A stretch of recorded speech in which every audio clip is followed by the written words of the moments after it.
So guys, ready, set, go. 1969 VW Buggy Beetle. New buggy. Take it out on the second test drive.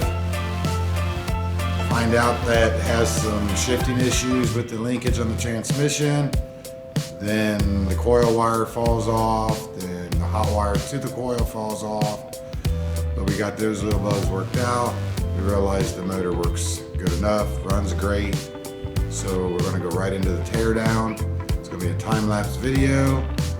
Don't forget to hit the subscribe button, hit the like button, hit the little bell over there so you're notified when our next videos hit. We're gonna try to do a video once or twice a week here in the beginning. Try to catch all the footage that we can. So we're gonna get right into it.